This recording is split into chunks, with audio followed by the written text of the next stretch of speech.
We may never know in this life why we were faced with a difficult test of character, but someday it will all be clear.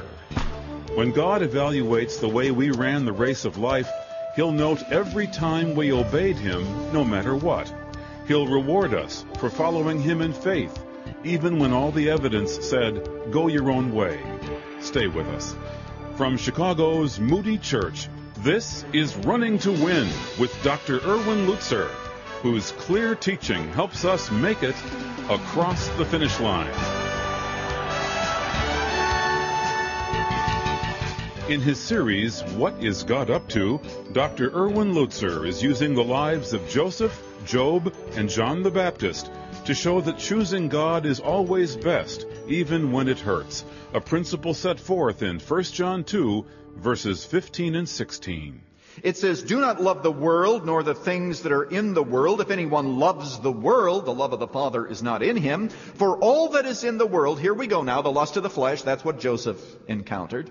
The lust of the eyes, that was Job's problem, or at least God wanted to test whether he had that problem. And the boastful pride of life, the question of John the Baptist's success.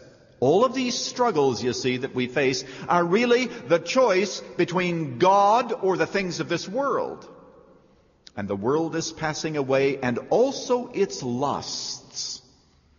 But the one who does the will of God abides forever.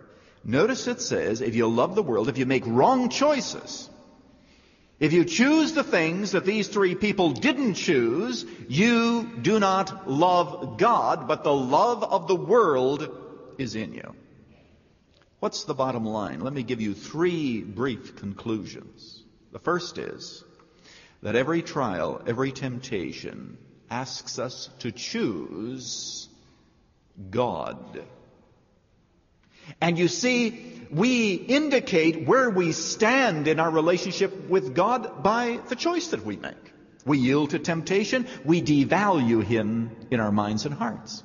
Now, of course, nobody can really devalue God because He is inherently worthy. We know that. But in our minds, we're saying He's not important because I have decided to choose that which He hates. And I love it, and I'm going to do my own thing. Now you understand why life is so difficult. What is God up to?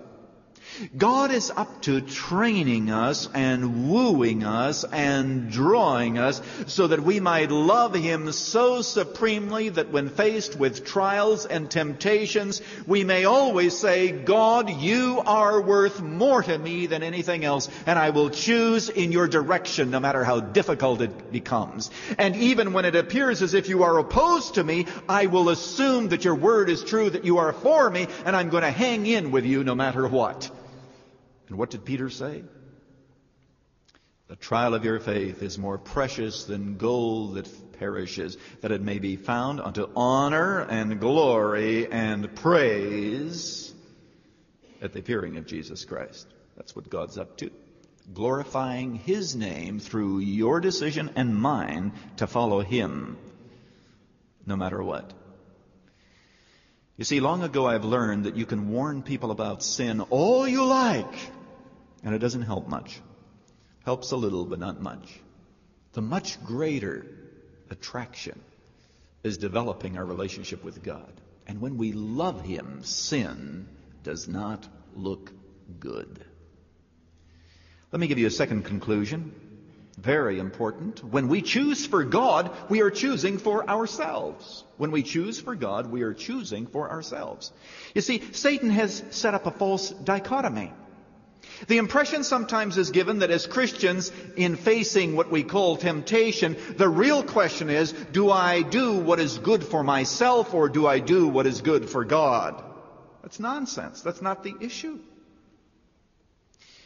Because when I choose God and value Him, I choose that which is best for myself.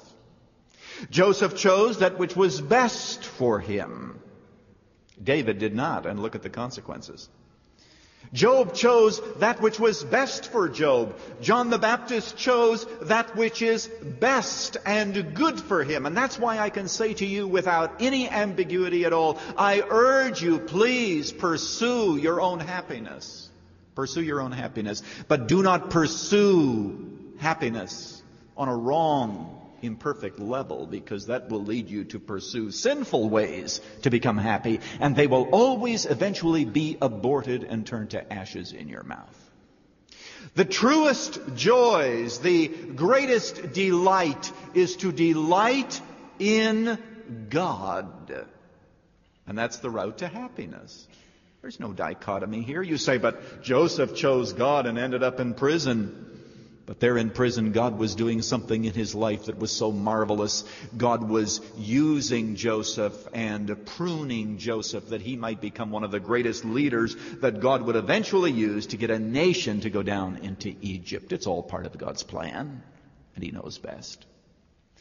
Remember Pascal, who said there once was in man a true happiness, of which now remains to him only the mark and the empty trace, which he in vain tries to fill from all of his surroundings. In vain he tries to fill it.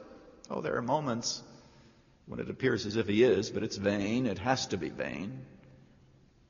But there are all these, he says, that are inadequate, because the infinite abyss that you were created with and that I was created with, that infinite abyss can only be filled by an infinite and immutable object.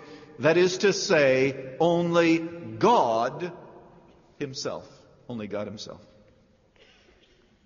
Let me give you a third conclusion. When I choose God, he is thereby glorified. He's glorified. Now, my friend, today, let me just simply say that, have you ever thought of how God feels because we forget about him so easily? We just go ahead and make choices and we say, this appears to be good for me. This is where I'm at now. And who cares what God has to say? And we grieve him. One of the things that I'd like to preach on sometimes is the grief of God. He says in the Old Testament, the ox knows his owner and the donkey knows his master's crib, but my people do not know me. My people forget me days beyond measure. Days beyond measure. He's forgotten until Sundays. He's forgotten until we have a catastrophe, and then we say, now where is